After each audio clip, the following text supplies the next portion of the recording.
সুপ্রিয় শিক্ষার্থী বন্ধুরা, আসসালামু আলাইকুম। ইউডেসাইটের পক্ষ থেকে আমি Mohammad Anwar Hossain AdSense video tutorial চতুর্থ পর্বে আপনাদেরকে স্বাগত জানাচ্ছি। এ পর্বে আমরা জানব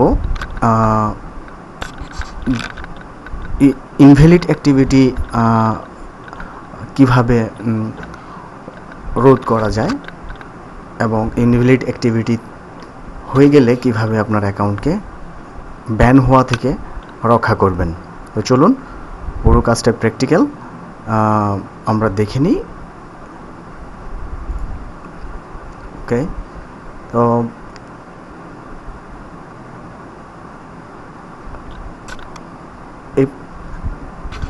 সেজন্য আপনাকে যে স্টেপগুলো ফলো করতে হবে সেগুলো আমরা স্টেপ বাই স্টেপ আজকে দেখব।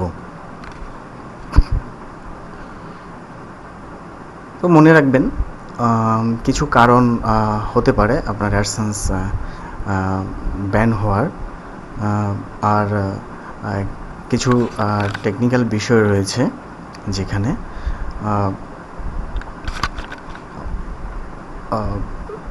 ইনভ্যালিড অ্যাক্টিভিটি যদি হয়ে যায় তাহলে গুগল অ্যাডসেন্স টিমের একটি ফর্ম আছে, সে ফর্মটি ফিল আপ করে কিছু তথ্য সাবমিট করে দিলে অ্যাডসেন্স ব্যান হওয়া থেকে রক্ষা পাওয়া যায়। গুগল অ্যাডসেন্স ইনভ্যালিড অ্যাক্টিভিটি সরাসরি প্রিভেন্ট করার কোনো স্পেসিফিক কোনো টুলস বা গুগল অ্যাডসেন্সের কোনো সিস্টেম নেই। তো যেই বিষয়গুলো আপনার মাথায় রাখতে হবে যেন ইনভ্যালিড অ্যাক্টিভিটি না হয়, যেমন নিজের অ্যাডে নিজে ক্লিক না দেওয়া, নিজের ওয়েবসাইট কারোর সাথে খুব আপনজনদের সাথেও শেয়ার না করা, যথাসম্ভব হাইডে রাখা, গোপন রাখা। আর যেমন সাইট অথরাইজড করে অ্যাডসেন্স ইউজ করা। সাইট অথরাইজড যেভাবে করবেন তার একটা স্টেপ আপনাদেরকে আমি বলে দিচ্ছি। Google AdSense account sign in, স্ক্রিনে দেখতে পাচ্ছেন গুগল অ্যাডসেন্স অ্যাকাউন্টে সাইন ইন করার পর ডান পাশে রাইট টপ কর্নারে গিয়ার বাটন আছে, সেখান থেকে ক্লিক করে সেটিংস অপশন আসবে। সেখান থেকে অ্যাডসেন্স অ্যান্ড অথরাইজেশনে ক্লিক করবেন। ক্লিক করার পর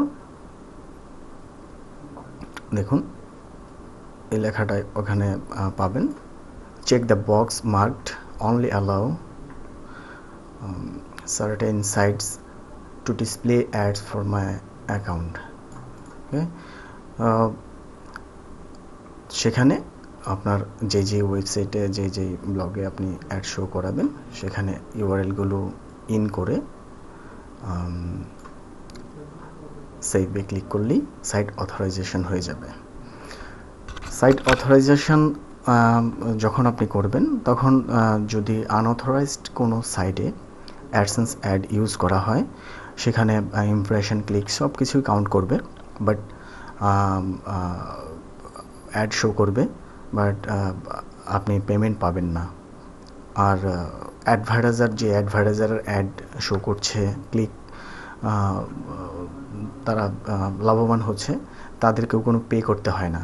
সো গুগলেরও সেখানে কোনো লাভ নেই, আর আমরা পাবলিশারদেরও কোনো লাভ নেই। সো আপনাকে সাইট অথরাইজড করে ইউজ করাটাই বেটার। তো চলুন দেখা যাক কি স্টেপ আমাদের ফলো করতে হবে ইনভ্যালিড ক্লিকের জন্য সাইট ব্যান থেকে রক্ষা পেতে। প্রথমত আমাদের যেই ফর্মটা ফিল আপ করতে হয় ইনভ্যালিড অ্যাক্টিভিটির জন্য, সেটা ফর্মটা হচ্ছে এটা। আপনি গুগলে সার্চ দেবেন ইনভ্যালিড ক্লিকস কন্ট্যাক্ট ফর্ম, এই লিঙ্কটা চলে আসবে টপে। লিঙ্কটাতে দেখবেন যে ইনফরমেশন আপনার লাগে সেগুলো ফিল আপ করতে হবে। চলুন দেখা যাক কী ইনফরমেশন আপনার লাগবে। আপনার নেম, অ্যাডসেন্সের মধ্যে যে নামটা আছে অ্যাজ ইট ইজ সেই নামটা লাগবে। কন্ট্যাক্ট ইমেল অ্যাড্রেস, যে কোনো ইমেল অ্যাড্রেস দিলেও চলবে, বাট অ্যাডসেন্সেরটা দেওয়াটা বেটার। আর AdSense publisher ID, AdSense publisher ID যারা নিউ ইউজার, তারা অ্যাডসেন্স পাবলিশার আইডিটা কী এবং এটা কোথায় পাওয়া যাবে সেটা সম্পর্কে একটু প্রবলেম হতে পারে, সেজন্য আমি একটা স্টেপ তৈরি করেছি। দেখুন অ্যাডসেন্স পাবলিশার আইডিটা আমরা কোথায় পেতে পারি। অ্যাডসেন্স লগ ইনের পর ডান টপ রাইট কর্নারে আপনার ইমেল অ্যাড্রেসটা শো করবে। এখানে ইমেল অ্যাড্রেসের উপর ক্লিক করার পর একটা ড্রপ ডাউন মেনু এভাবে বেরিয়ে আসবে, সেখান থেকে পাবলিশার আইডিটা আপনি পেয়ে যাবেন। শুধু নাম্বারটা কপি করে নিলেও হবে, অথবা পাব ড্যাশ নাম্বার টোটালটা দিয়ে দেয় এখানে পাবলিশার আইডির জায়গায় এটা ফিল আপ করবেন।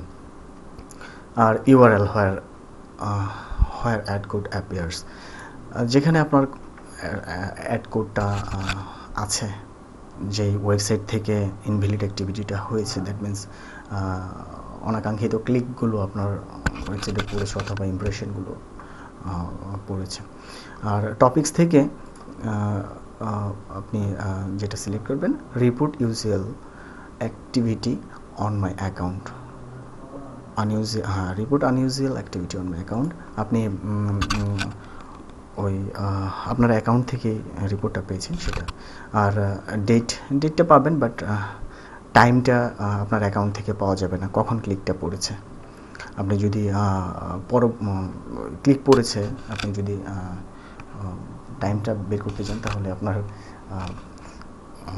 যে টুলসটার সাহায্য নিতে হবে সেটা হচ্ছে যে আমরা সাধারণত নিয়ে থাকি স্ট্রেট কাউন্টার। সেখানে টাইম, ডেট, আইপি সব কিছুই ট্র্যাক করে থাকে স্ট্রেট কাউন্টার। এখানে 1000 ক্যারেক্টারের ভিতরে আপনার একটা ছোট সামারি লিখে দিতে হবে যে এই ইনভ্যালিড অ্যাক্টিভিটিটা আপনি করেননি, অথবা আপনার ভুলে যদি কখনো আপনার ক্লিক পড়ে যায়, একের অধিক অনেকবার ক্লিক পড়ে যায়, অনেক ইমপ্রেশন হয়ে যায় অতিরিক্ত, আপনি যদি মনে করেন যে অ্যাকাউন্টের জন্য রিস্ক, যেহেতু অ্যাডসেন্স টার্মসে এটা প্রোহিবিটেড, নিজের অ্যাডেও ক্লিক করা যাবে না, নিজে অতিরিক্ত ইমপ্রেশনও করা যাবে না। অ্যাড ইমপ্রেশন, ওয়েবসাইট বারবার ব্রাউজ করলে অতিরিক্ত ইমপ্রেশনের কারণে ইনভ্যালিড অ্যাক্টিভিটি ট্র্যাক হতে পারে, সে কারণেও আপনার অ্যাডসেন্স অ্যাকাউন্ট ব্যান হতে পারে। সেটা ছোট্ট একটা ডেসক্রাইব করে দিবেন এখানে 1000 ক্যারেক্টারের ভিতরে। আর এখানে যে ইনফরমেশনগুলো আপনার লাগবে, লেখায় আছে যে আইপি থেকে আপনার ক্লিকটা পড়েছে, সেই আইপিটা এখানে দিতে হবে। এখন অ্যাডসেন্স অ্যাকাউন্টের ভিতর থেকে সেই আইপিটা পাওয়া যাবে না, সেই আইপিটা ট্র্যাকের জন্য আমরা স্টেট কাউন্টার ইউজ করে থাকি। তাহলে স্টেট কাউন্টার ইউজ করলে আমরা এখানে যে ইনফরমেশনগুলো চাই সেগুলো ফিল আপ করতে পারি। সো চলুন তাহলে আমরা স্টেট কাউন্টার অ্যাকাউন্ট করে কিভাবে এটা সেট করে ওখান থেকে কিভাবে আমরা ডাটা পাবো সেটা দেখে নিই। আর সেই ডাটাগুলো সাবমিট করে আমরা ইনভ্যালিড অ্যাক্টিভিটির কারণে অ্যাডসেন্স ব্যান হওয়া থেকে রক্ষা পেতে পারি। তো চলুন স্টেট কাউন্টারে সাইন আপ করবেন। সাইন আপ করার পর এই ফর্মটা চলে আসবে। সাইন আপ করার সাথে সাথে এই ফর্মটা আসবে, সেখানে আপনার যেই ওয়েবসাইটটা ট্র্যাক করতে চাচ্ছেন সেই ওয়েবসাইটটা এখানে দিবেন। অটোমেটিক প্রজেক্টটা টাইটেল হয়ে যাবে। আপনি চাইলে আপনার মন মতো কাস্টম করে টাইটেল দিতে পারেন। আর এখানে দেখেন মেক স্ট্যাটিস্টিক্স পাবলিক, এটা দরকার নেই। Visual counter, visible counter, no, visible counter দরকার নেই আমার।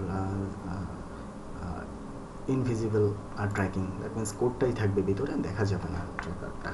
এখন ইমেইলে আপনার রিপোর্ট পাঠাবে তারা উইকলি অথবা মান্থলি অথবা ডেইলি। আপনি যদি ডেইলি চান ডেইলি দিবেন, উইকলি চান উইকলি দিবেন। আর ইনভ্যালিড অ্যাক্টিভিটি যখন আপনি অ্যাডসেন্স অ্যাকাউন্ট চেক করবেন, অতিরিক্ত ক্লিক যদি পড়ে যায়, দেখবেন যে একই দেশ থেকে অনেকগুলো ক্লিক পড়ে গেছে, তখন সেটা বোঝা যাবে আসলে। আর হুট করে দেখবেন যে আপনি 20টা ক্লিক পেয়ে গিয়েছেন, আর 20টা ক্লিকের জন্য আপনার $4-5 ইনকাম হয়ে গিয়েছে। কিছুক্ষণ পর দেখবেন ওই একই দেশ থেকে কিছুক্ষণ পর দেখবেন যে ডলার আস্তে আস্তে কমে যাচ্ছে। তার মানে গুগল আপনার ইনভ্যালিড অ্যাক্টিভিটিটা ট্র্যাক করেছে, এই জন্য ডলার কমে যাচ্ছে।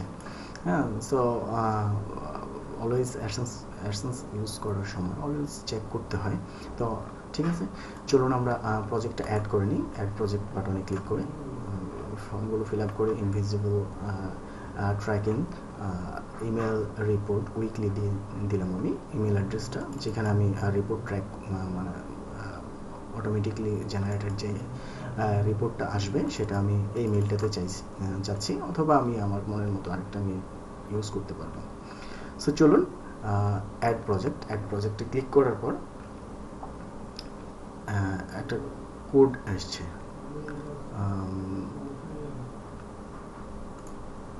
এই কোডটা ওয়েবসাইটে রাখতে হবে অথবা ব্লগে রাখতে হবে। তো প্রথমে যে স্ট্যান্ডার্ড যে কোডটা আছে সেই কোডটা আমরা কপি করে এখানে স্টেপগুলো দেওয়া থাকবে ভিতরে, তারপরও আমি করে দিচ্ছি কিভাবে ম্যানুয়ালি আমরা এই কোডটা অ্যাড করব। আমার অলরেডি সাইটের ড্যাশবোর্ড লগ ইন করা আছে udes.it। তো সেখান থেকে অ্যাপিয়ারেন্সে যাব, অ্যাপিয়ারেন্সে গিয়ে এডিটরে ক্লিক করব। এক্ষেত্রে হয়তো অনেকের সাইট এমন কোনো সার্ভার আছে যেটা এখান থেকে ফাইল এডিট পারমিশনটা দেওয়া নেই, সেক্ষেত্রে আপনি সরাসরি সি প্যানেলে ঢুকে footer.php ফাইলটা এডিট করতে পারেন, অথবা এখান থেকে ওয়েজেটে লাগিয়ে দিতে পারেন। এখান থেকে টেক্সট নিয়ে একটা সাপোজ যেখানে ঠিক ব্লগ স্পটের মতো এখানে লাগিয়ে দিচ্ছি এই কোডটা, ঠিক আছে। তো আমি ফাইলের ভিতরে footer.php আমি যেখানে ম্যাক্সিমাম টাইম আমি ইউজ করে থাকি footer.php-তে গিয়ে সবার শেষে বডির একটু উপরে আমি কোডটা পেস্ট করে দিব। পেস্ট করে দিলে আপডেট ফাইল,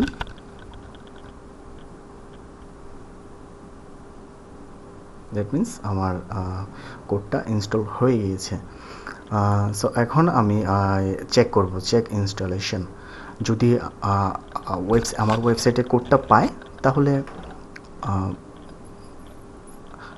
সে এখানে দেখাবে যে ইনস্টল সাকসেসফুল। তো চলুন দেখি কোডটা প্লেস করেছি সেটা পাই কিনা।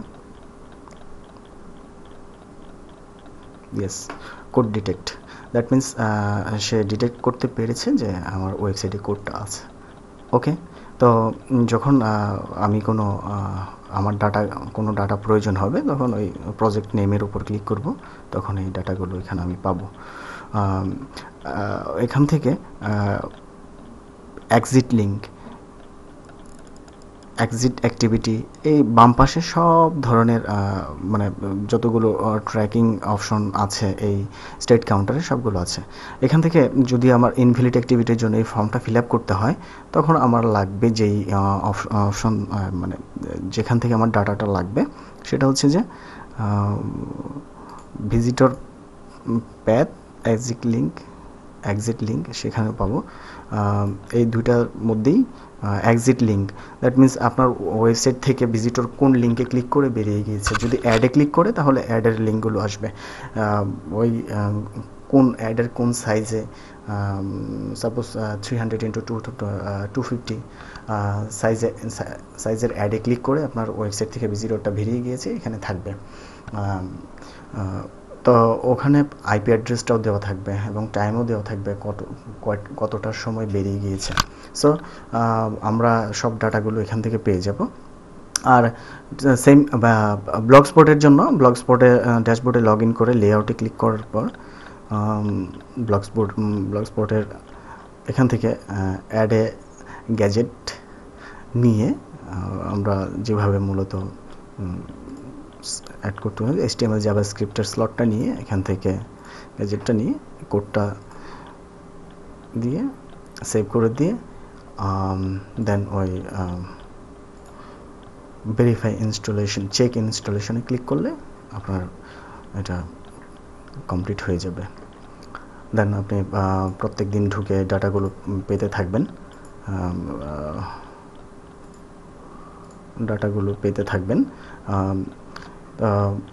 আর যখন ওই ইনভ্যালিড অ্যাক্টিভিটির জন্য আপনার মনে হবে যে সন্দেহ হবে যে কোনো ইনভ্যালিড অ্যাক্টিভিটি হয়েছে, তখন এই ফর্মটা ফিল আপ করে সাবমিট করে দিলে গুগল বুঝবে যে আপনি ফেয়ার আছেন এবং আপনি কনশাস।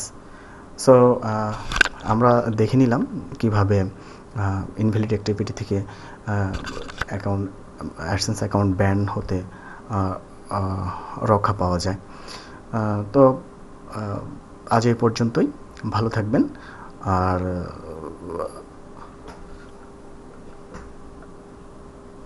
আমাদের পরবর্তী ভিডিও টিউটোরিয়াল দেখার আমন্ত্রণ জানিয়ে এখানেই শেষ করছি। আল্লাহ হাফেজ।